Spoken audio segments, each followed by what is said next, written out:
Greetings, beloveds, and peace be with you. And if you are watching online, we encourage you to come and be with us as soon as you possibly can. But if you are watching on this line, share this message with someone else, please. So welcome to Unity of Tempe. I'm Reverend Mitzi. So in honor of Women's History Month, my message today focuses on the women who were instrumental in establishing the New Thought movement, of which unity, divine science, and religious science are a part. Now, although Christian Science has historical connections to the New Thought movement, it actually developed in a different direction, and it's not under the New Thought umbrella. And I'll share about that briefly later. So from its earliest time, New Thought has had the unique position among religious movements of having women play a very integral part in leadership and ministerial positions. But sadly, this is not the case in many other denominations. In fact, I have to share a story which I may have shared with you before. I'm not sure. Let me know if I have. One Sunday, after coming home from service here, we pulled up to our driveway and a woman came running up to us to give us a pamphlet inviting us to her local church. And my husband said, Ron over there, said, well, my wife is a minister. In fact, she just got back from delivering the message today. And this woman looked at me and said, well, you know what the Bible says about women being ministers. I don't have really quick comebacks sometimes. So I just said, I think you actually might be able to keep this flyer and give it to someone else. But blessings to you on your day. And then also, I have another Facebook page, God Together, because I used to do a group called God Together. And on that recently, I posted something, and a man popped on and said, a woman minister ain't right, ain't fitting, and ain't proper. And I didn't know what to say, and I think it was somebody suggested to me, you should have said, ain't English. But I didn't, of course, because I don't have those quick comebacks. So there we are. We're blessed with New Thought. But before we get to the first ladies of New Thought, it's important to share just a wee bit of background. So the New Thought movement emerged with the work of Phineas Parkhurst Quimby. Yes, his name sounds like a Dickensian character, but he is considered the founder of New Thought philosophy. So you're going to see a lot of correlations in this around healing, because Phineas Parkhurst Quimby had a healing to a serious illness, and he became convinced after this that the concept of disease stems from the mind of the patient. And he concluded that fears and erroneous beliefs can result in physical dis-ease. Do we know that to be true? Yes, we do. So he discovered that healing toxic thoughts behind the dis-ease could change a person's physical condition. Hence, a new thought could create a new condition. But New Thought was greatly influenced by another movement. Anyone know what it was? Actually, that's great, but it was not the Quakers. It may have been at some point. It was actually, yes, who said that? Linda, Transcendentalism. And this was a name given to a group of ideas in literature, religion, culture, and philosophy that bloomed in New England in the 1800s. And the Transcendentalists included many Unitarians, the most famous being, anyone know? Not Linda, because I bet she knows. Anyone else know? Who said Emerson? Yes! If I had a star, I would give you one, Dennis. But yes, it was Emerson, Ralph Waldo Emerson, who became known as the father of New Thought. We have the founder of New Thought and the father of New Thought. Now, back to Quimby for a moment. So one of his famous patients was Mary Baker Eddy. How do we know her? From Christian Science, yes. She established Christian Science. And she was born in New Hampshire, and she was the youngest of 6 in a devout Congregationalist family. But her childhood was marked by what? Illness. Yes, frequent illnesses. And this often kept her from attending school. But she challenged the doctrine taught in her family's church because she was looking for a more compassionate understanding of God. And her early struggles and personal tragedy, including the death of her favorite brother and the loss of her mother and her fiancé, that's a lot, right? That really affected her. And it shaped her views on spirituality and healing. And chronically ill, she experienced some recovery from Quimby's methods and treatments. And at first, she was all Quimby. She was extolling him. She was, yay, Quimby. Quimby is the best, right? But as she later established Christian Science, she moved away from Quimby's teachings. As her church began relying solely on her writings for its tenets, some of her students decided, well, I'm going to go my own way. And we are very grateful for that because some of her students set up their own ministries, and one of them in particular became very crucial to the New Thought growth and movement. Does anyone know who that is? I know Linda knows. Who else knows? All right, I'm good. I'm glad I'm doing this talk today. Was not Fillmore. Fillmore comes later. It's someone who taught Fillmore. No, it was not Emily Cady. It was, we already saw Mary Baker Eddy. It was Emma Curtis Hopkins. So she actually impacted the development and the growth of New Thought perhaps more than any other teacher. After a successful healing for ill health, she had, as a result of meeting with Mary Baker Eddy, she became a Christian Science practitioner, and she actually went on to be editor of the Christian Science Journal. But soon, her independent quest for spiritual truths. Are we still independent, questing for spiritual truths? Yes, that's what we love about this philosophy. This led her to leave Christian Science and Mary Baker Eddy, and she became a prominent leader in New Thought and became known as the teacher of teachers. And ladies, you're going to love this, the mother of New Thought. Because so many of her students went on to establish their own churches. You're going to hear a little bit more about her later. But we're going to talk about three sisters right now, the Brooks sisters and Divine Science. Divine Science is actually the oldest of the New Thought traditions. It goes Divine Science, Unity, and then Religious Science. Remember, I said Christian Science is outside of the umbrella, but we owe so much to it. So we've got the Brooks sisters, Alethea, Fanny, and Nona. Three ladies, and they were instrumental in establishing Divine Science. They were originally from Pueblo, Colorado, and guess what? Guess who else spent a lot of time in Pueblo, Colorado? The Fillmores. But they weren't there at the same time. Maybe Pueblo, Colorado was kind of like Sedona or something at that time, calling to people from some vortex there. But anyway, they began their journey into Divine Science after encountering the teachings of Melinda Kramer. And who had Melinda Kramer been taught by? I will give you a clue. Emma Curtis Hopkins. All right. So Nona's over here. She is the youngest. She attended classes taught by a friend who had gone to a class that had been taught by Emma Curtis Hopkins. And after Nona went, she started to have some healings of her own. And she began then teaching these methods. And later, Nona would go on to be described as a prophet of modern mystical Christianity. Isn't that a lovely title? A prophet of modern mystical Christianity.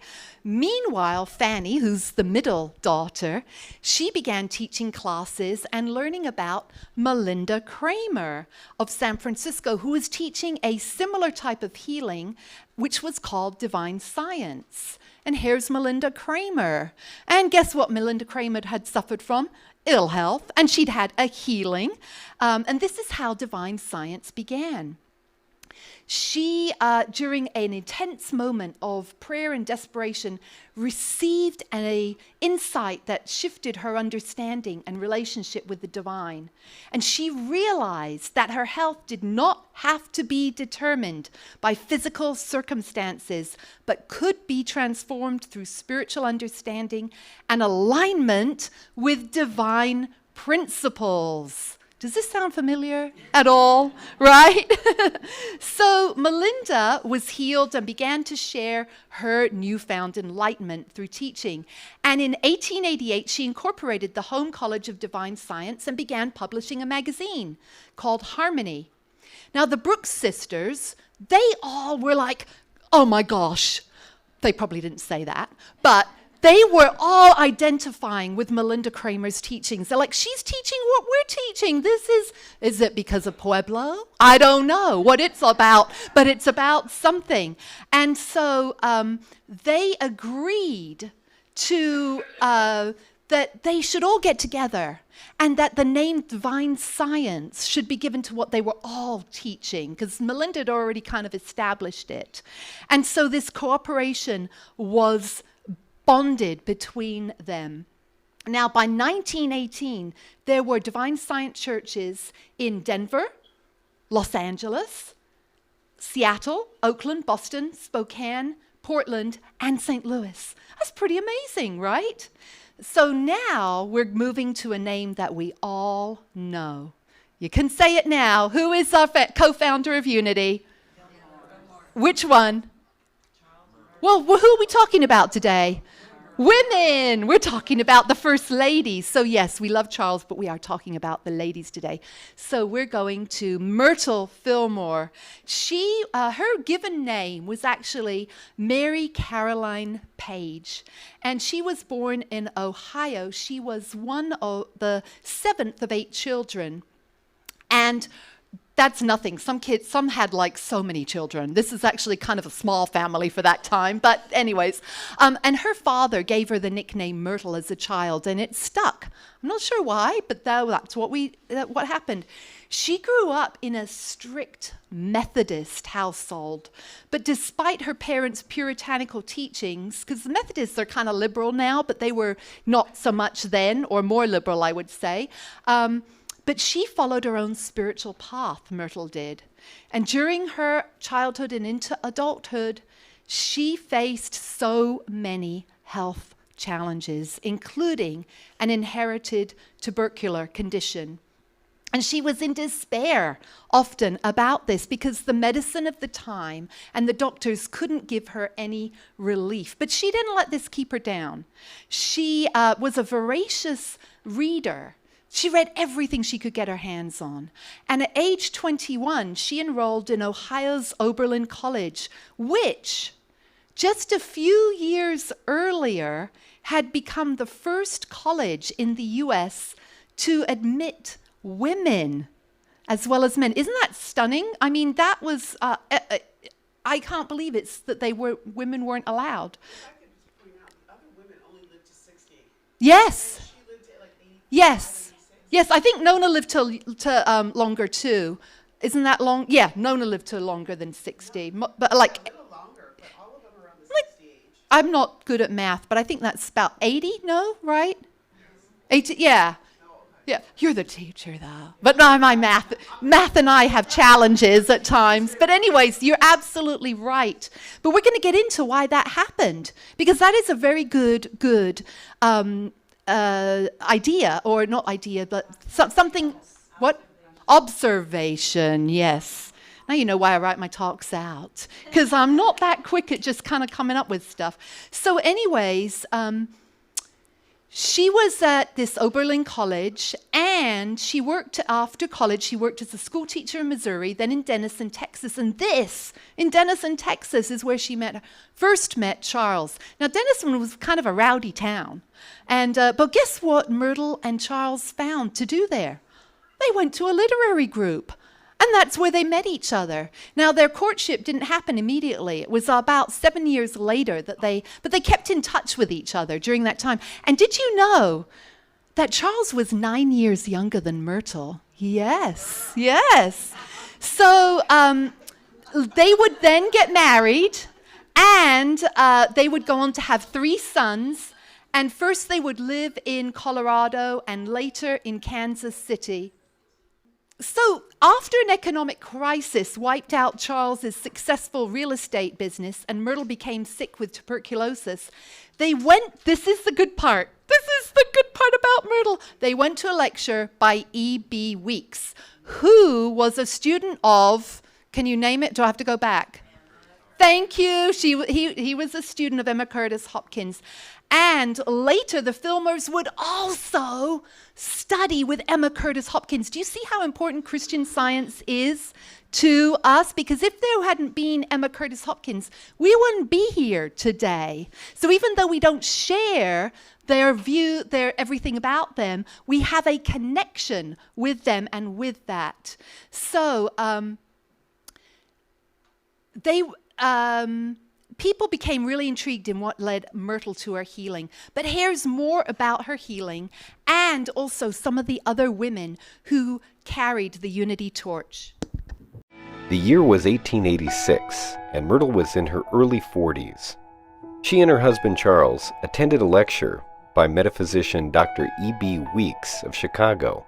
Myrtle left the talk with a stronger faith and an understanding of her innate divine potential for healing through affirmative prayer. It flashed upon me that I might talk to the life in every part of my body and have it do just what I wanted. I began to teach my body and got marvelous results. Instead of seeing her body as weak, inefficient, and diseased, she began speaking words of strength and power to every part of her body: her liver, stomach, abdomen, limbs, eyes, and heart.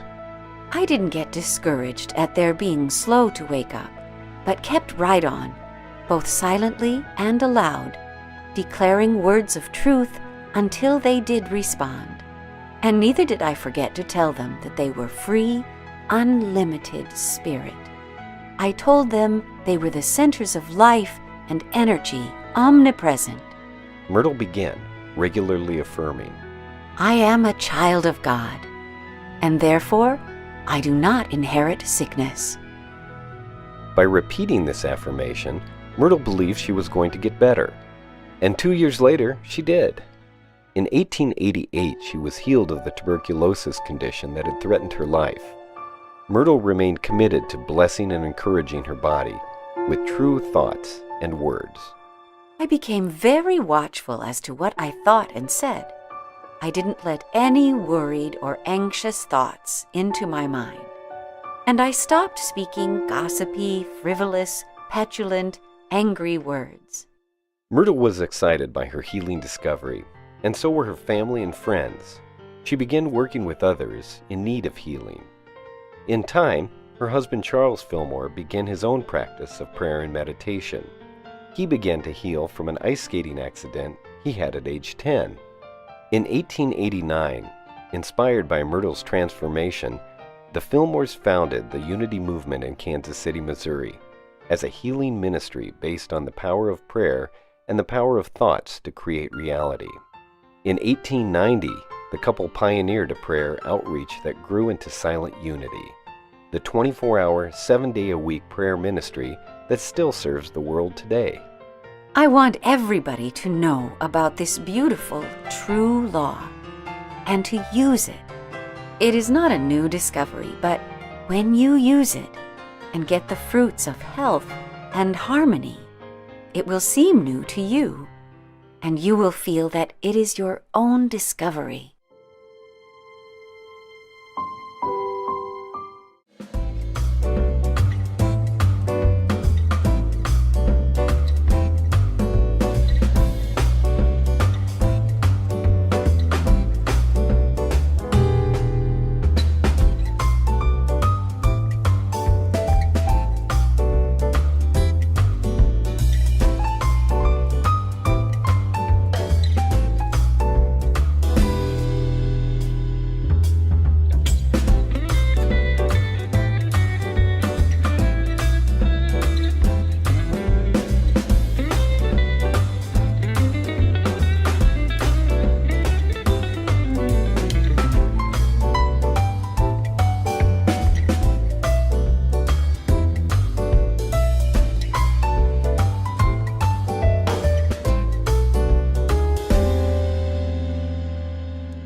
So today we've reflected on the remarkable journeys of some pioneering women of New Thought.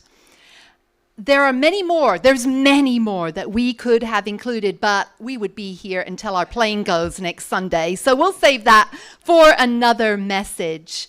But without these women, there would be no unity, no divine science, and probably no New Thought. Now, religion, and also probably no religious science. Even though religious science was founded by Ernest Holmes, the women, he was also taught by Emma Curtis Hopkins. So these women's courage and wisdom continue to shine a guiding light for us today. Now, here are some ideas to walk in the footsteps of these trailblazers. And I encourage you each to choose one of these. There's only 4, and apply it to your life this week. So the first is embrace the unexpected. The pioneering women of New Thought challenged themselves by venturing into uncharted spiritual territories. Now, the people who are here for the first time today, thank you. You have embraced the unexpected already. So give yourselves a clap. And I hope you come back and embrace the unexpected again with us. Challenge yourself to do something outside of your comfort zone.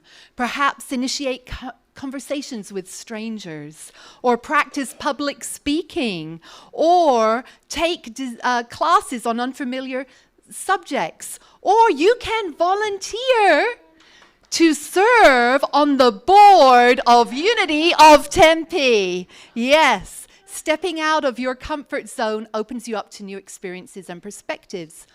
Number 2, positive declarations. Well, we know these as affirmations, but I love the way this says positive declarations. To me, it sounds more, well, positive. And they are inspired by Myrtle Fillmore's healing. But create your own declarations to foster positive change in your life. You probably already have some. We say them here every week, but I invite you this week to say one specifically for you and keep repeating it. Mindful reflection. Again, this could be meditation, just reflection. Begin a daily practice of reflection to cultivate a healthier mental and physical state.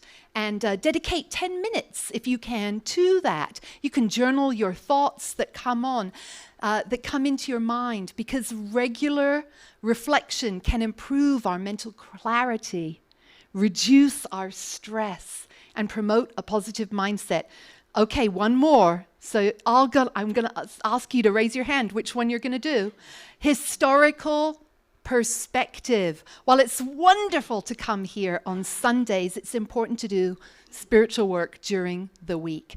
And one of the ways is to choose historical figures from New Thought and study more about them. You kind of had a history lesson today, but get to learn more about these people and study their teachings and apply their insights into your own lives for challenges that you have going on. So, which one are you going to do? Is it going to be embrace the unexpected? Who's for this one? Few people. Yeah, I'm going to do that one too as we're going away. Is it for positive declarations? I'm going to do that one too. Okay. Is it for mindful reflection? Some of us are doing all of them. Just make sure you do it, right? Or is it for historical perspective? Some are like, no, don't like history, don't want to do it. You can teach it. You can spoon feed it to me instead. That's okay. So we all have something wonderful.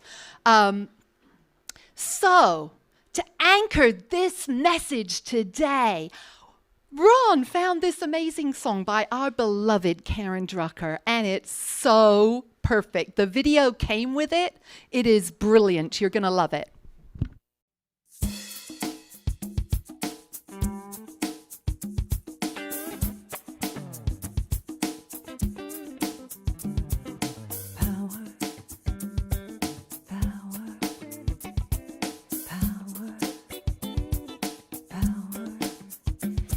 The power of women, united we stand. We're making a difference when we join hands. It's the power of women who will heal this world. The power of women, the power of women, the power of women. It's the God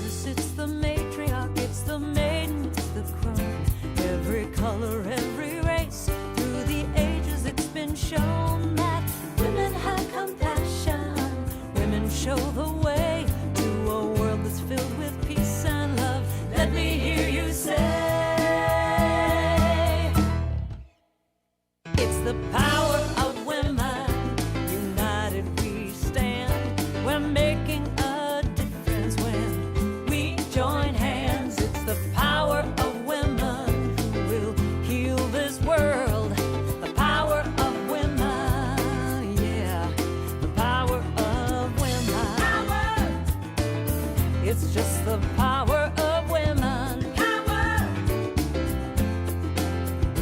As we stand in this circle, feeling our connection, we can feel the power move as we state our intention to bring peace to this world and right all the wrongs.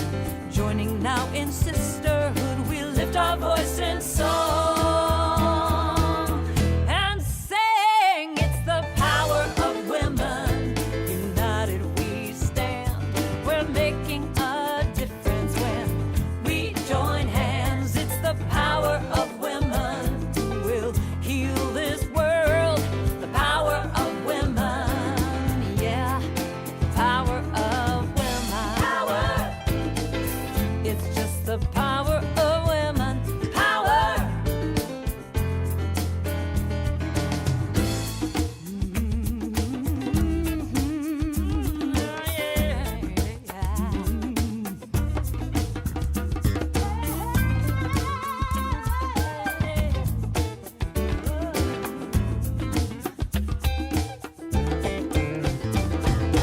We got the power to change the world, so what are we gonna do? Power! First we have to realize that it's up to me and you. Power! Every single day I'm gonna take the time to pray. Power! Spread some loving kindness to each person along my way. Power! So what you gonna do, what you gonna do, what you gonna do with your power? What you gonna do, what you gonna do, what you gonna do with your power? What you gonna do, what you gonna do, what you gonna do with your power? We are women of power. Thank you, Ron, for finding that for us. That was brilliant, yes. And all of the women here as well, yes. So let us say together, I am a beloved child of God, here to be an ambassador of good, yes. And so now it is time for our tithes and offerings. We give these to support our unity of Tempe community. We're so grateful. This is how we exist here in unity. So I invite you to say down here, and if you're giving it on phone, we'll give you the phone information afterwards, but say, I give my tithes and offerings to God, and I reap a millionfold. Who's excited about a millionfold? I'm excited. A million, a bazillionfold. And now let us say up here, I am a joyful sharer of my good. I remember that as I give, I receive, and that God is my source. Yes, indeed. And here is our Zelle and PayPal if you prefer.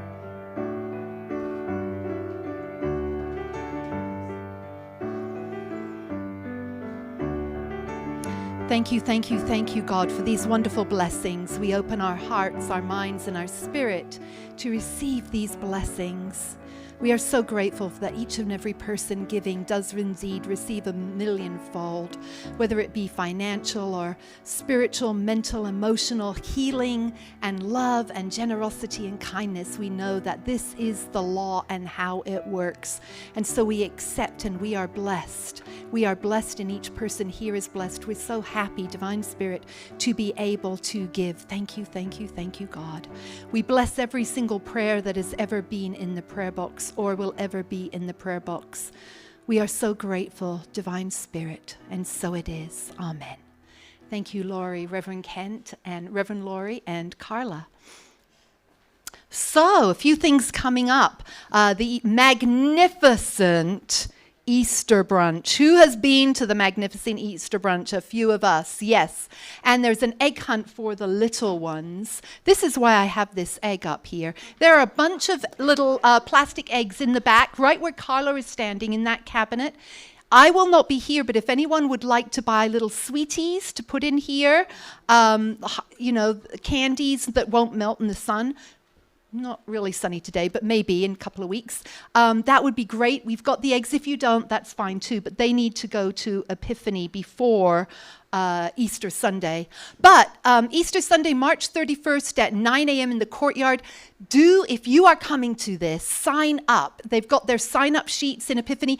Catherine knows where they are. You can see Catherine after service. She'll take you. She'll show you where they are. Sign up as to what you're going to bring, because it's a potluck, and it's nice to bring something to share. Even though last year, my goodness, I was splendid, but we want to participate in bringing and giving.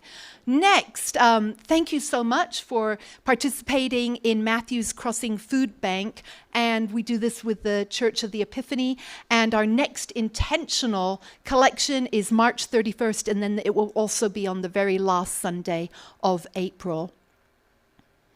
Save the date. This is way in advance, but you can mark your date now. This is a staged reading of In Sickness and Health, Confessions of a Cowardly Caregiver, an autobiographical story of caring for a spouse with dementia, composed, and it will be performed by our Reverend Dr. Linda. And so we're very excited about this. If you know what a staged reading is, then great. And if you don't, ask Reverend Linda after service.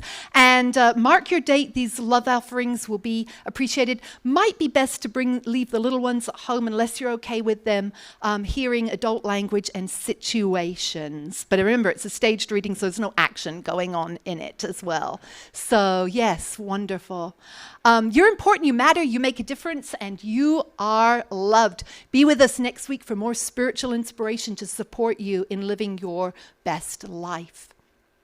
Now, as you know, Ron and I, this is our last Sunday for 6 weeks, but our lovely Reverend Lori, who's back there, is going to be here for the next 6 weeks. She's going to be doing a transformation series. She's going to come up and tell you more about that and more about her classes that she's doing. Good morning. Thank you so much, Mitzi. What a wonderful service. I just want to mention I'm really excited, and I can't wait to see you all next Sunday.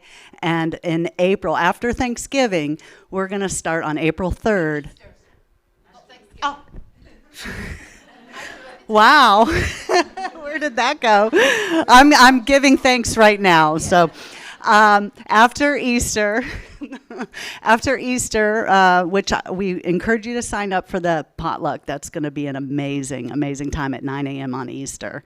And after that, we start our classes on April 3rd on Wednesday evenings from 6 to 7:30. It's a class we're going to take a deep dive on what we're talking about on Sundays, which is a spiritual renewal and transformation series. So I'm really excited to be here. Wow, we send Mitzi and Ron off. Let's all say a blessing for their travel right now. And we love you, we bless you, and we send you off safely and calmly and peacefully on your trip to Europe. And we really, truly appreciate all you do for Unity of Tempe, Mitzi and Ron. Thank you. So let's give them a lot of prayers. And I look forward to seeing you all next Sunday. And we're so grateful for Lori stepping in for the whole 6 weeks. It's a lot. There's a lot to prep every week, and there's a lot behind the scenes of, PowerPoints and videos and everything. So we're very, very grateful to Lori and Joe. Reverend Joe is going to be on AV helping out. So thank you to Reverend Joe and board members. We encourage you to be here to support as well, and people to support. That's wonderful. And we're not just going for fun. Ron has a 3-week work gig in Barcelona. So we're adding on 2 weeks of time in England. So let's see. Let us say together, the light of God surrounds us. The love of God enfolds us. The power of God protects us. The presence of God watches over us. Wherever we are, God is. All is well, and we are grateful. Beloveds online, you have a wonderful, wonderful 6 weeks, and be sure to watch Reverend Lori, and we will see you soon.